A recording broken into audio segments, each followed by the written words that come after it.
La question de Hina, tu le disais, de Punaouia. Bonjour Lolo. Bonjour Hina. Énorme confusion hier matin sur la côte ouest à cause du plantage de ce gros camion sur le tunnel de Punaouia. Une image qui t'inspirera peut-être un fou rire et une petite chronique. Un micro-fait divers qui prend des proportions énormes puisque non seulement la circulation qui est rarement fluide un lundi matin en direction de Papeete s'est trouvée du coup encore plus ralentie par cette boulette magistrale. En effet, il n'y a pas eu de victime, donc on peut ironiser sur cet accident plus spectaculaire que grave, mais qui est typique d'un petit PAPA polynésien puisque du coup c'était un peu l'événement local dans les discussions de ce début de semaine à la machine à café, entre un mot sur les courses de paddle, le record du monde de ukulélé foiré par les Américains, le passage de Temaru à la télé et le week-end à la plage ou la bringue avec des copains. Petit détail croustillant, le camion accidenté portait une marque. Sur les photos qui ont très vite circulé sur internet et les sites d'infos, on reconnaissait les lettres AMPION en pion. On dira que ce camion appartenait à la société Partempion. On imagine l'accueil de la conductrice du camion chez son patron. Alors oui, il s'agissait d'une femme, donc on évite le cliché femme au volant, la mort au tournant. De toute façon, il n'y avait pas de tournant, c'était une ligne droite.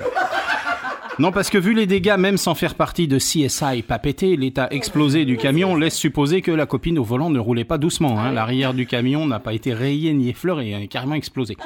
Déjà, elle n'a pas été alertée par la limite en hauteur, matérialisée avant l'entrée du tunnel par des lattes au bout d'une chaîne. Deux hypothèses à ce niveau. Soit elle a rien entendu, pas de bruit suspect qui aurait pu l'alerter, soit ces lattes pendantes se seraient enroulées au-dessus du portique auquel elles étaient suspendues lors d'un précédent choc. Beaucoup d'automobilistes qui empruntent régulièrement ce tunnel ont remarqué ce petit détail qui peut avoir des conséquences graves. On peut lire que heureusement le camion était vide. Bon, d'après les photos qui ont très vite fleuri sur internet, il était peut-être pas plein, mais il y avait quand même un peu de marchandises.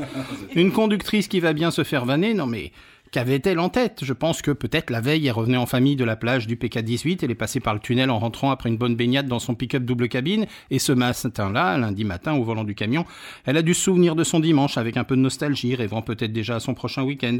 Un moment d'égarement au moment d'aborder le tunnel, comme la veille, et paf. Un grand paf d'ailleurs, car les voisins qui surplombent le tunnel ont été alertés, eux, par le bruit du choc. Ou alors, elle venait de se prendre la tête avec son tanné qui lui a fait une scène en lui disant « Oui, j'en ai marre, ça peut plus durer, tu te fous de tout, on dirait que les problèmes te passent au-dessus de la tête, j'en ai marre, tu percutes ?» Tu percutes ou quoi ? Bah oui, elle a percuté. Et donc, ce fait divers qui aurait été tellement banal en métropole prend une dimension particulière à Tahiti puisque compte tenu de la configuration de notre île, nous n'avons qu'une seule et unique route de ceinture et lorsqu'un tel incident survient, c'est toute la mécanique de la circulation qui est grippée. C'est l'occasion de se remémorer aussi un accident similaire il y a quelques années lorsqu'un camion à benne avait connu la même mésaventure en se tapant la passerelle du front de mer à la hauteur de la piscine de Tiperoui en fin d'après-midi, à l'heure où tout le monde rentre chez soi. Pire que les ralentissements d'hier sur la côte ouest, on avait connu ce soir-là le plus bel embouteillage de ces 25 dernières années, des heures sur place, branchées sur les autoradios pour essayer de comprendre, et l'info qui arrivait beaucoup moins vite qu'aujourd'hui. Il n'y avait pas de Facebook à l'époque. Je me souviens même qu'on se garait sur le bas-côté, au bout d'un moment, on avait même été au cinéma pour passer le temps. Et puis là, ça sert à rien de râler, de chercher des responsables, le mal est fait, on ne sait pas ce qui s'est passé dans la tête des conducteurs, nous n'avons pas de plan B, pas de bison futé, pas d'itinéraire de délestage, pas de raccourci.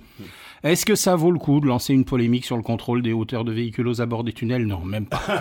Enfin quand même, se planter si violemment avec un camion trop haut, faut le faire. Champion.